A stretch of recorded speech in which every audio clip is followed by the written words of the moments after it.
An NFL team's work is truly never done on the roster front, even during the season. The Pittsburgh Steelers know that all too well, and general manager Omar Khan appears to be exhausting every avenue possible. As Week 4 rolls on, Pittsburgh had an old friend in for a visit. Per the league's daily transaction wire and personnel notice for September 23rd, offensive lineman Nate Herbig was in for a visit. Steelers host old friend Nate Herbig for workout amid OL injuries. This is a surprise development, as Herbig announced his retirement this year. Earlier this week, however, the Washington Commanders released him from their reserve/retired list. That paved the way for him to either be free in his post-playing days or get back on the wagon and entertain his options back in the league. Preliminarily, he seems to be doing the latter in a familiar place.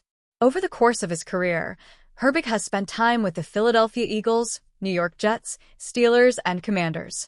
The brother of current Steelers linebacker Nick Herbig, Nate entered the league in 2019 and has 61 games of regular season experience under his belt. Of those appearances, 30 are starts. Most of his work came in Philadelphia, 33 games, and New York, 11 starts in 2022. Herbig does have plenty of background with the Steelers, though.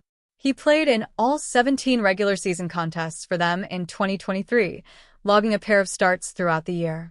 In 156 snaps that season, he logged 125 reps at right guard and another 31 at left guard. He also has a bit of center experience earlier in his NFL tenure. According to Pro Football Focus, Herbig posted a 67.6 overall grade in his lone active season for the Black and Gold.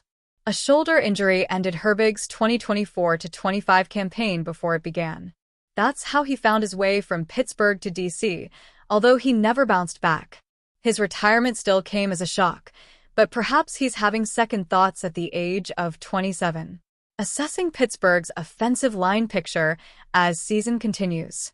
Given the state of the Steelers' offensive line, it wouldn't hurt to bring back someone they know well. Prior to Week 3's win over the New England Patriots, Max Sharping suffered a knee injury that's since been deemed season-ending. There hasn't been a real move made in response to the ailment, as Pittsburgh is considering a few different paths. One of them may be Herbig, assuming he's healthy and looked good in the workout. As far as interior linemen are concerned, the trio currently in the lineup consists of left guard Isaac Simolo, center Zach Frazier, and right guard Mason McCormick. The depth behind them is a bit shaky post-Sharping injury. Spencer Anderson and Ryan McCullum are the primary reserves should the need for a guard or center emerge. On the practice squad, the Steelers have a few offensive linemen worth mentioning. At the tackle spot, Dylan Cook is a multi-year veteran from Montana, but has no regular season experience. Guard Stephen Jones, a 340-pounder from Oregon, spent 2024 with the Jacksonville Jaguars practice squad. He's more of a developmental prospect. If signed, it's always possible that Herbig takes one of those spots. If not, it'd be a fast-tracking straight to the active roster should he and Pittsburgh have mutual interest. Anthony Richardson may not be starting at quarterback for the Indianapolis Colts, but he is still catching strays from opponents. Pittsburgh Steelers coach Mike Tomlin took a pretty brutal shot at Richardson during his Tuesday press conference.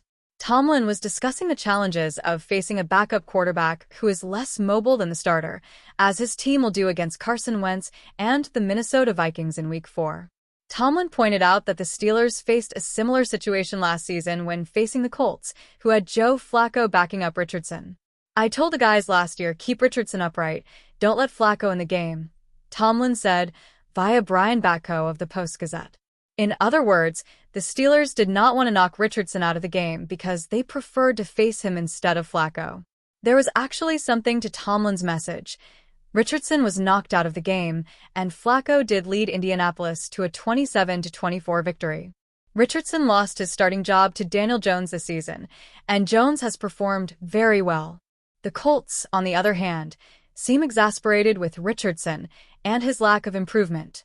The fact that at least one other team was eager to keep him in the game pretty much says it all.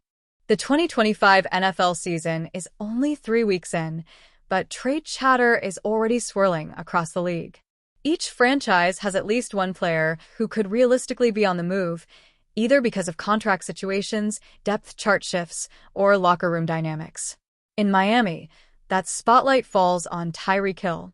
Despite recommitting to the Dolphins in the offseason, the superstar wideout has long been rumored as a possible trade candidate.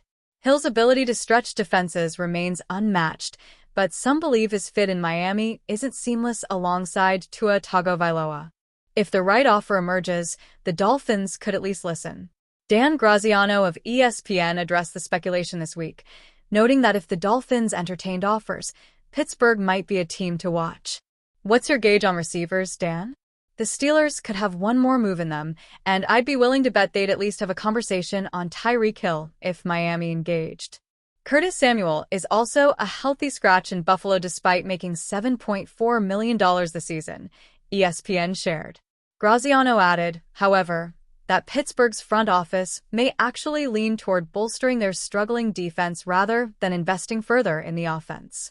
The Steelers' interest, even theoretical, speaks to the urgency surrounding their 2025 campaign.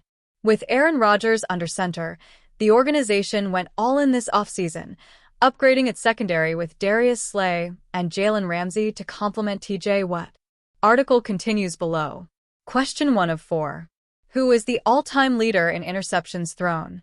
Brett Favre, George Blanda, Drew Brees, Tom Brady. Yet through 3 weeks, the defense has not consistently delivered, putting added pressure on an offense still trying to find rhythm. Head coach Mike Tomlin addressed those struggles following a narrow 21-14 win over New England.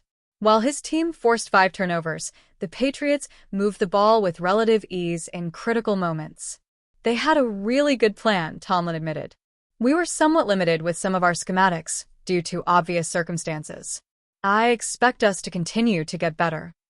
The Steelers still surrendered 32 points in Week 1 and 31 in Week 2, raising questions about whether this roster can truly contend.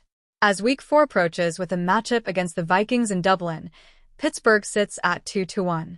But unless the defense steadies, rumors about splashy moves, including Hill, will persist. For now, the safer bet is that the Steelers focus on fixing their identity on defense rather than swinging big on another offensive weapon.